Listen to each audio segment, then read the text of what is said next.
What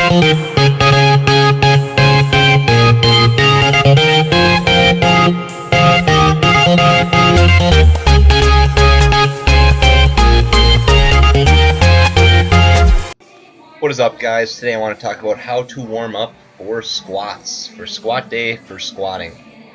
I start here kind of with a hip opener, ankle opener, knee, upper back, shoulders. This is just the first thing I do when I walk in. Just get myself loose, a little bit of dynamic.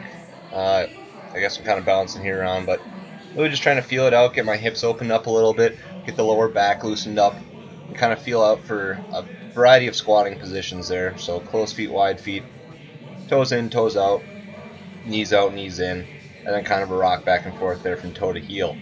That's how I'll start the day. Then I'll hit some body weight squats. I want you guys to keep in mind that this is for just squatting. If you're an athlete and you're warming up, you're doing a little more extensive stuff, probably some more running type drills, a little more dynamic drills. I'm a big believer in dynamic drills and static on occasion if you have a real inflexible person. I'm actually decently flexible right now. I'm fairly mobile, so I don't need to do any static stretching. If I was going to, I would just hit my hip flexors, and generally that's about it. But here I did some bodyweight squats, and I brought my feet out into a sumo stance, doing some side lunges and some squat type movements. Again, just open up the hips, get the glutes going a little bit here. Then, one of my all-time favorites for glute activation, even though some people hate the word activation, but fire hydrants here. I'm going to do 10 out to the side, then I'm going to do 5 big backward circles each leg.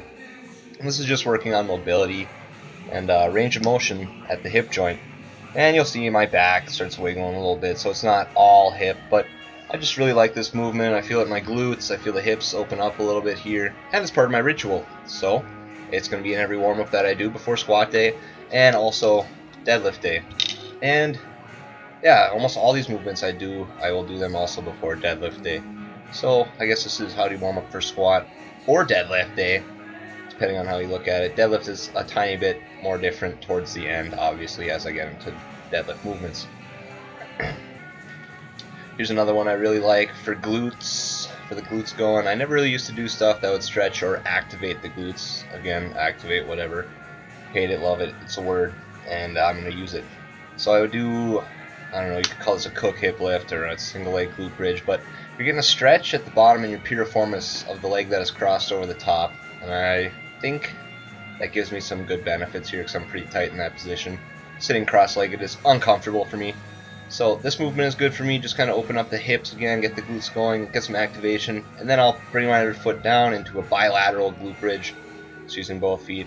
And you'll see I get into some hyperextension with my back here, which I try to correct with breathing, but it doesn't really work.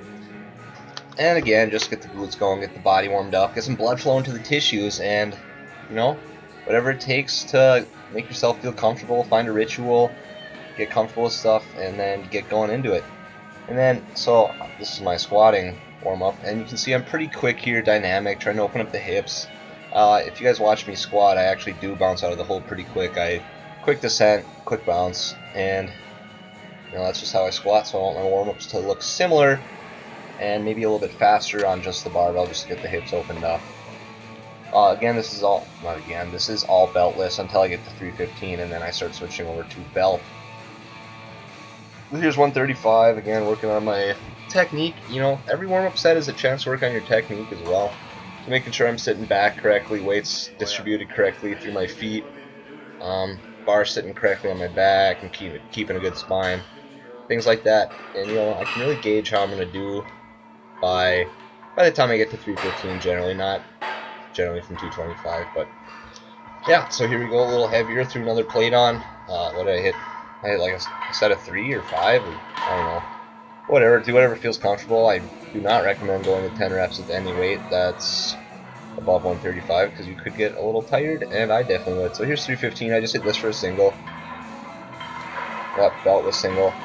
And now here I'll start belting up, and the purpose of this is to really get comfortable with it. I mean, it's not super heavy weight, it's not super light, it's that moderate weight. You get comfortable with the belt, with the weight, and you know, day to day I seem to bloat or get fat, you know, week to week I guess, technically, but I don't know, sometimes the belt fits right, sometimes it doesn't. And today I actually tightened up the belt another notch. So I'm getting skinnier, but I'm not. I'm actually, the belt's just getting broken in. So tightened her up and got comfortable there. 315 wasn't super comfortable, so I'm going to do another 315, and maybe I would do a third if it still didn't feel comfortable, but I felt pretty good after this. And I also moved the stupid pins down, or the J hooks, because they were a little too tall and I had to tiptoe out of there, which I'm not comfortable doing. So there you can go. See how easy that looked and smooth, and there was no hitch, and it felt good on my body too, and that's kind of how I had to gauge it by. Then I'll hit 405. If I'm working something heavier than 405, I'll hit 405 for a single. Big breath. And see, even that one looked, yeah, decently slow, but I guess I'm fine with that. And I'm going to put on my squat training video right now, so stay tuned for that.